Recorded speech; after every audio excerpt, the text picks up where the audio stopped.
આપ સર્વોને હેતપૂર્વક જય શ્રી સ્વામિનારાયણ। આજની સત્સંગ કથા વાર્તા નિજ મંદિર સાવરકુંડલા। આજની સત્સંગ કથા વાર્તામાં આપણે શ્રી પાપમોચની એકાદશીની કથા સાંભળશું।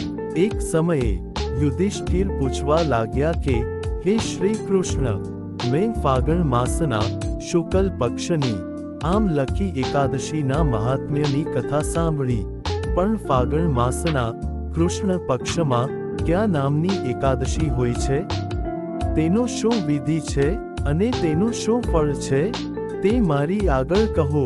ત્યારે ભગવાન શ્રી કૃષ્ણ બોલ્યા કે હે રાજાઓના રાજા યુધિષ્ઠિર, પૂર્વે ચક્રવર્તી માંધાતા રાજાએ લોમશ ઋષિને પૂછવાથી તે લોમશ ઋષિએ માંધાતા રાજાને જે આખ્યાન કહ્યું હતું એ જ પાપમોચની એકાદશીના વ્રતનું આખ્યાન હું તમને માંધાતા તથા લોમશ ઋષિના સંવાદ રૂપે કહું છું, તે સાંભળો।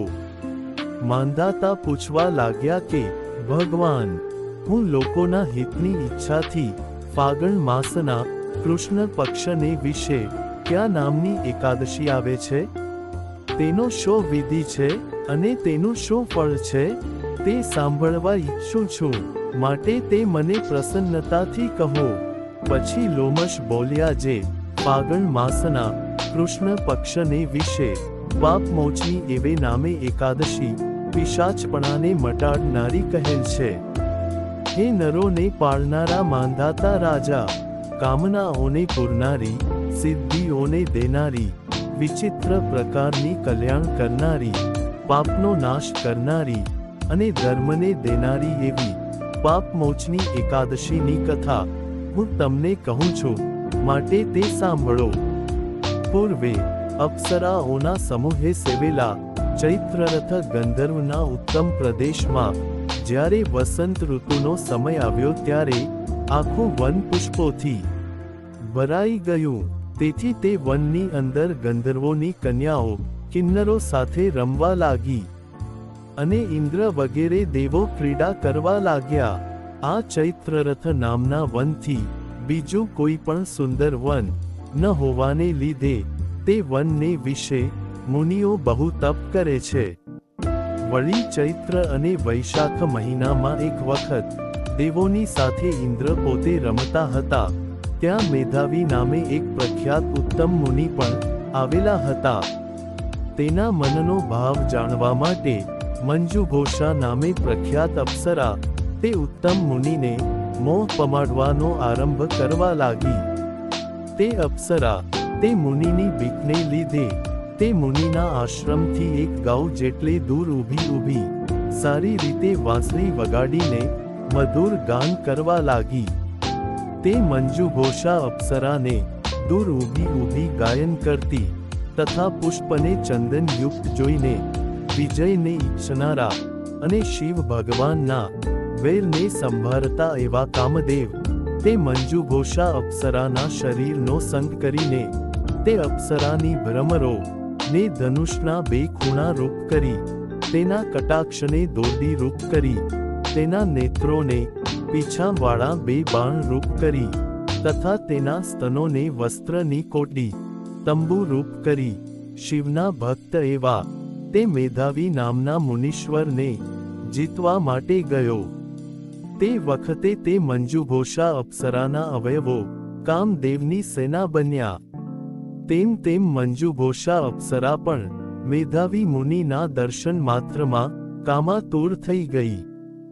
જુવાનીને પ્રાપ્ત થયેલા તથા ધોળી જનોઈથી યુક્ત એવા મેધાવી ઋષિ, લાકડી ધારણ કરનારા, જાણે બીજો કામદેવ હોય તેવા અતિ શોભતા આ મેધાવી ચ્યવન મુનિના સુંદર આશ્રમમાં વસતા હતા।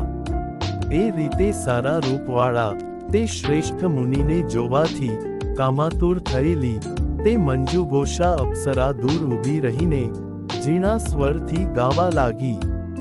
વળી અવાજ કરતા કડાઓ, જમકાર કરતા ઝાંઝરો, ધમધમાટ કરતી કટી મેખલા પહેરેલી તે મંજુઘોષાને ભાવરહિત ગાતી જોઈને મંજુઘોષાના અવયવો રૂપી સૈન્યવાળા કામદેવે તે શ્રેષ્ઠ મેધાવી મુનિને જોરથી મોહિત કર્યા.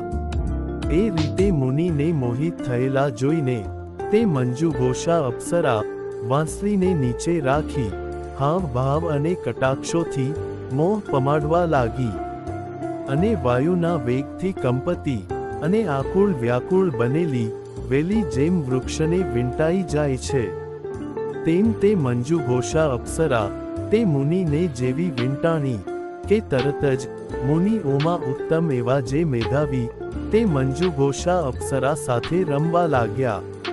પછી તે જ ઉત્તમ વનમાં તેના ઉત્તમ દેહને દેખી શિવરૂપ તત્વને ભૂલેલા તે મુનિને મંજુઘોષા અપ્સરા સાથે ક્રીડા કરતા દિવસ તથા રાત્રિનું ભાન રહ્યું નહીં. એથી એ મુનિનો ધર્માદિક આચારને લોપાવનારો ઘણો કાળ વહી ગયો.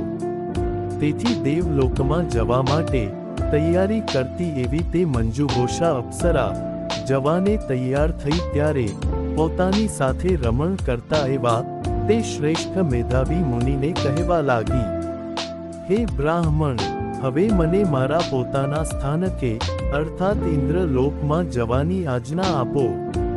ત્યારે મેધાવી બોલ્યા કે, હે સુંદર મુખવાળી, તમે આજે જ પ્રદોષની અગાઉ અર્થાત સંધ્યા કાળે તો આવેલા છો, માટે સવારની સંધ્યા થાય અર્થાત સવાર પડે ત્યાં સુધી મારી પાસે રહો.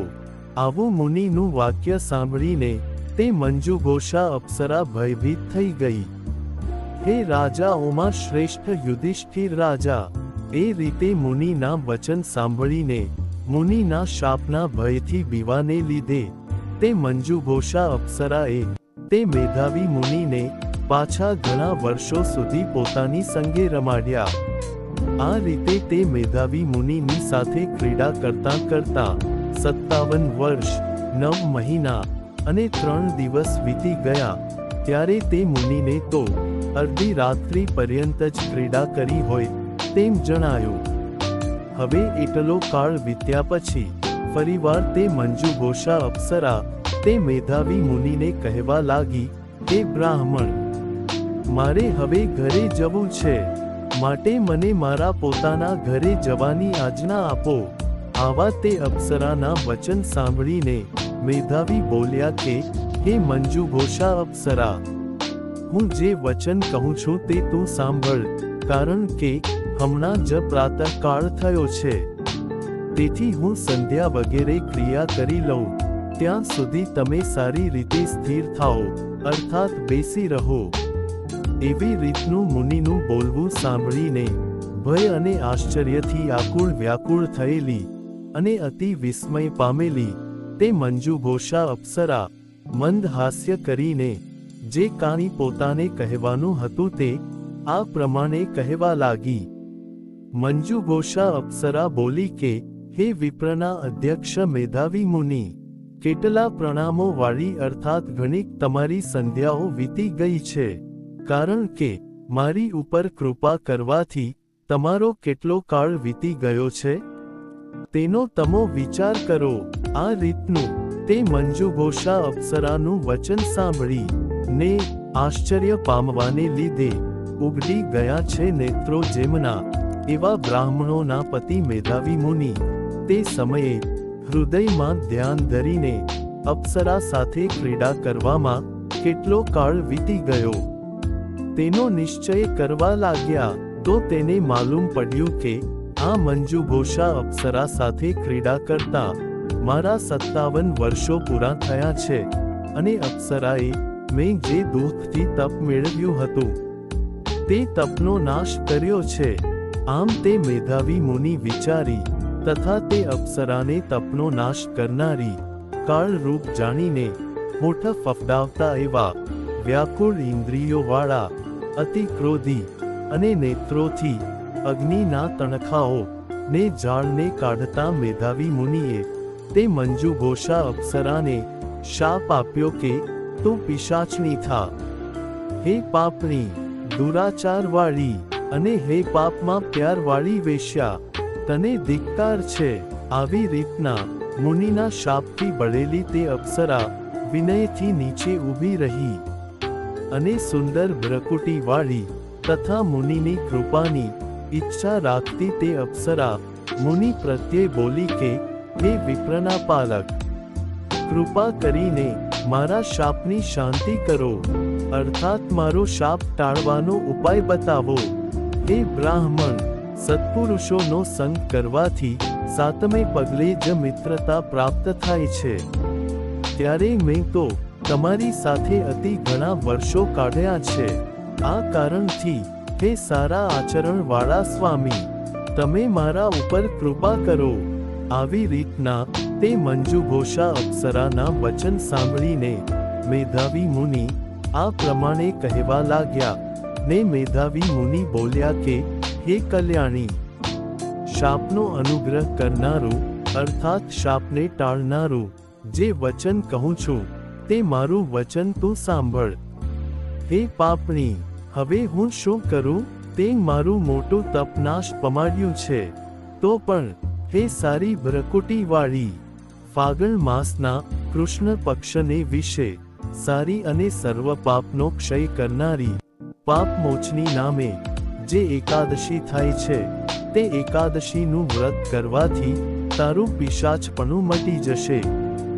એ રીતે અપ્સરાને પિશાચપણાનું નિવારણ કહીને પોતાના પિતાના આશ્રમમાં ગયા કે તરત જ તેને આવેલા જોઈને ચ્યવન ઋષિ બોલ્યા, હે પુત્ર મેધાવી, તમે અપ્સરાનો સંગ કરીને પુણ્યનો ક્ષય કર્યો. એ કર્યું શું? એવા પિતાના વચન સાંભળીને મેધાવી કહેવા લાગ્યા કે, હે તાત, હું જ અપ્સરા સાથે રમ્યો એ મોટું પાપ કર્યું છે. માટે જેનાથી મારા પાપનો ક્ષય થાય એવું પ્રાયશ્ચિત બતાવો. ત્યારે ચ્યવન ઋષિ બોલ્યા કે, ફાગણ મહિનાના કૃષ્ણ પક્ષને વિશે પાપ મોચની નામે જે તિથિ આવે છે તે તિથિનું વ્રત કરવાથી હે પુત્ર, તારા પાપનો સમૂહ ક્ષય પામશે. એવી રીતનું પાપને નાશ કરનારું પિતાનું વચન સાંભળીને તે મેધાવી મુનિએ પાપ મોચની એકાદશીનું ઉત્તમ વ્રત કર્યું. તેથી તેનું પાપ નાશ પામ્યું. અર્થાત મેધાવી ઋષિ પાપથી મુક્ત થઈને પાછા પુણ્યવાન થયા. એ પ્રમાણે તે મંજુઘોષા અપ્સરા પણ તે પાપ મોચની એકાદશીનું ઉત્તમ વ્રત કરવાને લીધે પિશાચપણાથી મુક્ત થઈને એ પાપ મોચની એકાદશીના વ્રતના પ્રભાવથી દેવતાઈ રૂપને ધારણ કરનારી ઉત્તમ અપ્સરા બનીને સ્વર્ગમાં ગઈ. પછી લોમશ ઋષિ બોલ્યા કે, હે માંધાતા રાજા, આવી રીતે બનેલા બનાવના પ્રભાવવાળું પાપ મોચની એકાદશીનું વ્રત છે. અને જે માણસો આ મૃત્યુ લોકને વિશે પાપ મોચની એકાદશીનું વ્રત કરે છે તેઓનું જે કંઈ પાપ હોય તે સર્વ ક્ષીણપણાને પામે અર્થાત નાશ પામે છે. આ પાપ મોચની એકાદશીની કથાનો પાઠ કરવાથી અથવા આ એકાદશીની કથા સાંભળવાથી હજારો ગાયો દીધાનું ફળ પામે છે. વળી બ્રાહ્મણનો હણનારો, સોનાનો ચોરનારો, મદિરાનો પીનારો અને ગુરુની સ્ત્રી સાથે ગમન કરનારો પણ આ એકાદશીનું વ્રત કરવાને લીધે એ સર્વ પાપોથી મુક્ત થાય છે. અને એકાદશીનું ઉત્તમ વ્રત કરવાથી અવશ્ય બહુ પુણ્ય પ્રાપ્ત થાય એમાં કાંઈ પણ સંશય નથી. આ પ્રમાણે ભવિષ્યોત્તર પુરાણને વિશે ફાગણ મહિનાના કૃષ્ણ પક્ષની પાપ મોચની નામની એકાદશીનું મહાત્મ્ય સંપૂર્ણમ.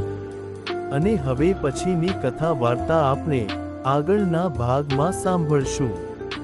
અત્યારે આપ સર્વોને ભાવથી જય શ્રી સ્વામિનારાયણ.